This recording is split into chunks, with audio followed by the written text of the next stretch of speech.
അള്ളാഹുവിൻ്റെ ഹബീബിൻ്റെ കുടിലിൻ്റെ ചാര വന്നിട്ട് ഡോറിന് തട്ടിയിട്ട് പറയാണ്, അസ്സലാമു അലൈക യാ അഹ്ല ബൈത്തിൻ നുബുവ ഇഫ്തഹിൽ ബാബ്. അഹ്ല ബൈത്തിന്റെ കുടുംബമേ, വാതിൽ തുറക്കൂന്ന് പറഞ്ഞിട്ട് ആരോ ഒരു അപരിചിതമായ ശബ്ദത്തിൽ സലാം കേൾക്കുകയാണ്.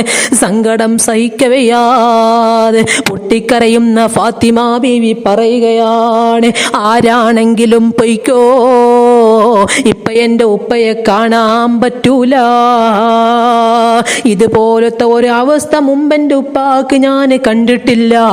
അതുകൊണ്ട് ആരാണെങ്കിലും മടങ്ങിപ്പൊയ്ക്കോ. അല്പസമയം കഴിഞ്ഞപ്പോ വീണ്ടും ആരോ ഡോറിൽ തട്ടുകയാ. എന്നിട്ട് പറയാണ്, അസ്സലാമു അലൈക യാ അഹ്ല ബൈത്തിൻ നുബുവ ഇഫ്തഹിൽ ബാബ്.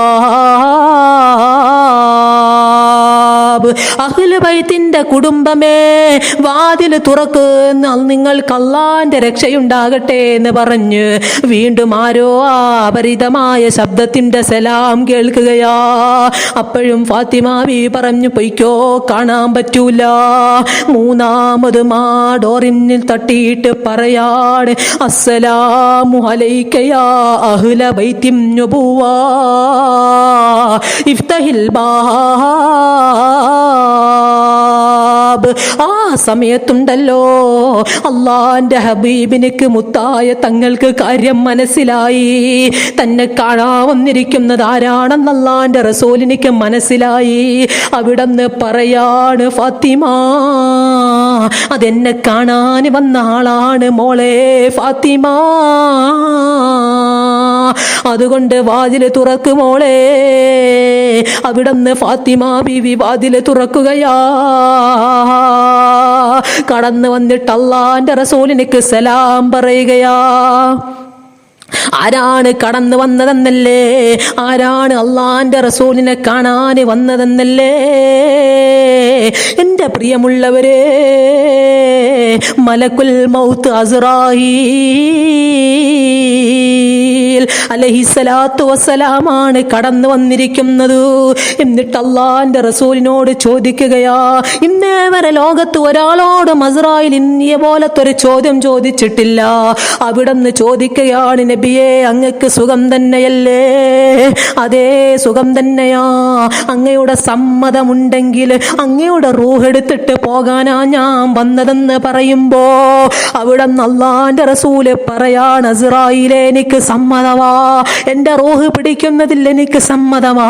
പക്ഷേ അതിന് മുമ്പ് എനിക്ക് എന്റെ കൂട്ടുകാരനെ ഒന്ന് കാണണോ. എവിടെ എന്റെ ജിബ്രീൽ? എന്റെ ജിബ്രീൽ എന്തേ വരാതിരുന്നത്? ആ സമയത്ത് ജിബ്രീൽ അലൈഹിസ്സലാത്തു വസ്സലാം കടന്നു വരികയാ. അവിടുന്ന് ജിബ്രീലിനോട് പറയുന്നു, ജിബ്രീലേ, എനിക്ക് സന്തോഷം തരുന്ന എന്തെങ്കിലും ഒരു കാര്യം പറഞ്ഞു താ ജിബ്രീലേ. ജിബ്രീൽ അലൈഹിസ്സലാത്തു വസ്സലാം പറഞ്ഞു കൊടുത്ത കാര്യത്തിൽ അള്ളാന്റെ റസൂലിന് തൃപ്തി വന്നില്ല.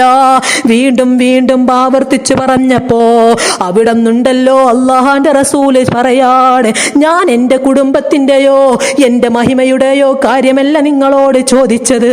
എനിക്ക് സന്തോഷം തരുന്ന കാര്യം എൻ്റെ ഉമ്മത്തിനെ കുറിച്ചാണ്. ആ എൻ്റെ ഉമ്മത്തിനെ കുറിച്ച് എനിക്കൊന്ന് പറഞ്ഞുതാ.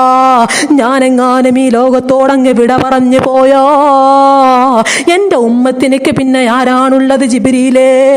ആ സമയത്ത് വാനലോകത്ത് നിന്ന് അനാ ഞാനുണ്ട് നബിയേ, ഞാനുണ്ട് നബിയേ എന്നുള്ള ഒരു അശരീരം മുടങ്ങുകയാ. അല്ലാഹു സുബ്ഹാനഹു വ തആല ഞാനുണ്ടെന്ന് പറഞ്ഞപ്പോ അവിടുന്ന് അല്ലാഹുവിന്റെ ഹബീബ് പറയാണ്, ജിബ്രീലേ, ഇനി നിങ്ങൾ പോയിക്കോ. അവിടുന്ന് ജിബ്രീൽ അലൈഹിസ്സലാത്തു വസ്സലാം മടങ്ങി പോവുകയാ. അസ്റായിലിനോട് റൂഹ് പിടിക്കാൻ പറയാ. അങ്ങനെ റൂഹ് ഇങ്ങോട്ട് പിടിച്ചു തുടങ്ങി. റൂഹ് അങ്ങോട്ട് പിടിച്ചു വലിക്കാൻ തുടങ്ങി. അങ്ങനെ ആയിഷ ബീവി റളിയല്ലാഹു അൻഹായുടെ മടിയിൽ തല ചായ്ച്ചു കിടക്കുന്ന അല്ലാഹുവിന്റെ ഹബീബദാ അവിടുന്ന് പൊട്ടിക്കരഞ്ഞിട്ട് പറയാണ്, ആയിഷ, മരണത്തിന്റെ വേദന ചില്ലറയല്ല ആയിഷ, മരണത്തിന്റെ വേദന കളിയല്ല ആയിഷ. അവിടുന്ന് ആയിഷാ ബീവി റളിയല്ലാഹു അൻഹയോട് പറഞ്ഞു കൊടുക്കുമ്പോ അസ്രായിൽ അലൈഹിസ്സലാത്തു വസ്സലാമിനോട് ആ സമയത്തും അള്ളാന്റെ റസൂല് ചോദിക്കാണ്, അസ്രായിലേ എന്റെ വേദന ഒന്ന് നോർമലാക്ക് അസ്രായിലേ. അസ്രായിൽ അലൈഹിസ്സലാം കുഴങ്ങിപ്പോവുകയാണ്, കുഴഞ്ഞു പോവുകയാ.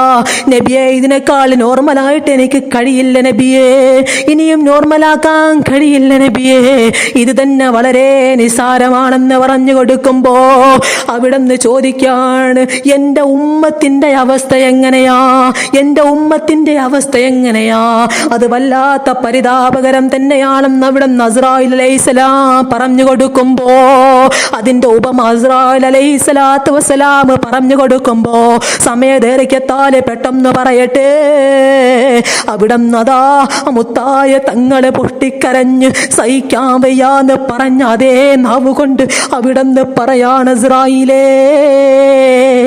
അവരുടെ മുഴുവന് മരണത്തിന്റെ വേദനയും എന്റെ ഈ മരണത്തിലിട്ടേച്ച് എന്റെ പാവങ്ങളായ ഉമ്മത്തിന്റെ വേദന ഒന്ന് നോർമലാക്കുക ഇസ്രായേലേ. ഇത്രത്തോളം ഉമ്മത്തിനെ സ്നേഹിച്ച് പിരിഞ്ഞു പോയ റസൂലാണ് നമ്മുടെ ഹബീബ്.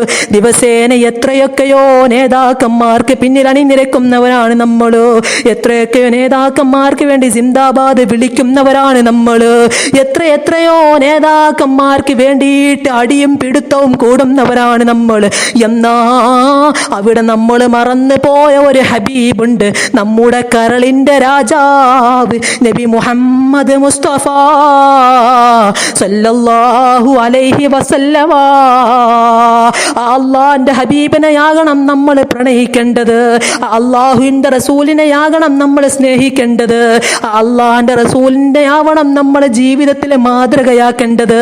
അവിടുത്തെ തിരുസുന്നത്തിനെ നമ്മൾ ജീവിതത്തിൽ പതിവാക്കണേ, അവിടത്തേക്ക് വേണ്ടി നമ്മൾ സ്വലാത്തു ചൊല്ലണേ. അല്ലാഹു പറഞ്ഞതെന്താ, ഇന്നല്ലാഹ വ മലായികതഹു യുസല്ലൂന അലൻ നബിയ്യ യാ അയ്യുഹല്ലദീന ആമനൂ സല്ലു അലൈഹി വസല്ലിമൂ തസ്ലീമാ. ഞാനും എൻ്റെ മാലാകമാരും എൻ്റെ മുത്തായ തങ്ങളുടെ മേലിൽ സ്വലാത്തു ചൊല്ലുന്നുണ്ട്.